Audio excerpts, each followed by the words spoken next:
#AskDrJohnwatts అని type చేసి మీ questions అడగండి, తప్పకుండా రిప్లై చేస్తాను.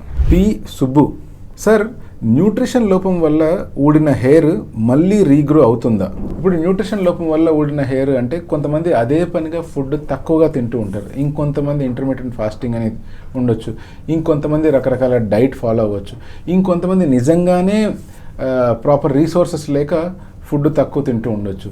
ఇటువంటి వాళ్ళందరికీ ఎప్పుడైతే కనుక మనం మళ్ళీ ప్రాపర్ న్యూట్రిషన్ అందిస్తామో ఈజీగా విదిన్ 5 to 6 months రికవర్ అయిపోతారు.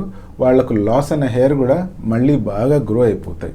బట్ ఒకవేళ వాళ్ళకి బట్టతల జీన్ ఉందనుకోండి వాళ్ళ ఫ్యామిలీ తరపు నుంచి, అండ్ బట్టతల ప్రాసెస్ లేదా బాల్డ్నెస్ ప్రాసెస్ కనుక అర్లీగా స్టార్ట్ అయిపోయింది అనుకోండి, అటువంటిప్పుడు మనం మేజర్ గ్రోత్ ఎక్స్పెక్ట్ చేయలేము. ఒకవేళ గ్రో అయినా కూడా maybe small amount of hair grow అయిపోతాయి.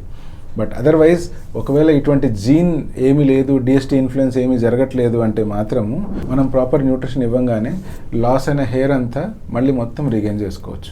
సాదిక్ సార్, చిన్నప్పుడు నాకు హెడ్ పైన దెబ్బ తగిలింది, స్టిచెస్ పడ్డాయి, అప్పటి నుండి అక్కడ హెయిర్ రాలేదు, మళ్ళీ అక్కడ హెయిర్ రావాలి అంటే ఏం చేయాలి? మినాక్సిల్ వాడితే వస్తాయా? అసలు ఏం వాడినా అంతేనా? కొంచెం చెప్పండి సార్ ప్లీజ్. మనం అందరం చిన్నప్పుడు ఏదో ఒక ఆట ఆడుతూనో లేకపోతే ఏదో చిన్న చిన్న యాక్సిడెంట్ వల్ల కింద పడతాము, తలకు దెబ్బలు తగులుతుంటాయి, స్టిచెస్ కూడా పడుతూ ఉంటాయి. గమనించాల్సిన విషయం ఏంటంటే ఎక్కడైతే తల మీద స్టిచెస్ పడి ఉంటాయో ఆ ఏరియాలో జుట్టు అనేటువంటిది రాదు. ఎందుకు ఇలా జరుగుతుంది అంటే ఈ హీలింగ్ ప్రాసెస్ జరిగేటప్పుడు ఆ ఏరియాలో హెయిర్ ఫాలికల్స్ అనేటువంటివి డెత్ అయిపోయి ఉంటాయి. And at the same time ఆ ఏరియాలో ఎప్పుడైతే స్టిచెస్ వేస్తారో ఆ స్టిచెస్ వేసిన ఏరియాలో గేపింగ్ ఫామ్ అవుతుంది. అంటే ఇలా క్లోజ్గా యునైట్ కాకుండా కొంచెం అట్లా గ్యాప్ లాగా మిగిలిపోయే ఏరియాని గేపింగ్ అంటాం. సో ఆ గేపింగ్ ఏరియాలో మళ్ళీ హెయిర్ ఉండే స్కిన్ తయారవ్వదు. ఆ ఏరియాలో ఫైబ్రస్ టిష్యూ అనేటువంటిది ఫామ్ అవుతుంది. ఆ ఫైబ్రస్ టిష్యూలో సొంతంగా హెయిర్ గ్రో అవ్వడం కొంచెం కష్టం అనమాట.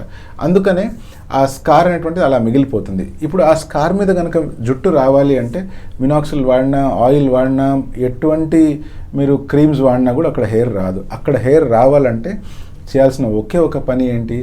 Hair transplantation. And hair transplantation చేసిన తర్వాత కూడా అక్కడ ఒత్తుగా హెయిర్ వస్తాయంటే అది గ్యారంటీగా చెప్పలేం.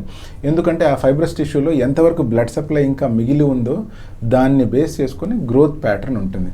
సో మనం కనుక ఒక 100 వెంట్రుకలు అక్కడ ఇంప్లాంట్ చేస్తే 40 నుంచి 50 వెంట్రుకలు గ్రో అయ్యే అవకాశాలు ఉంటాయి. బట్ కొంతమందికి సర్జరీ అంటే భయం ఉంటుంది. అటువంటప్పుడు ఆ ఏరియాలో ఎస్ఎంపీ ద్వారా ఆ ఏరియాలో హెయిర్ లాగా మార్క్ చేసి దాన్ని మాస్క్ చేయొచ్చు.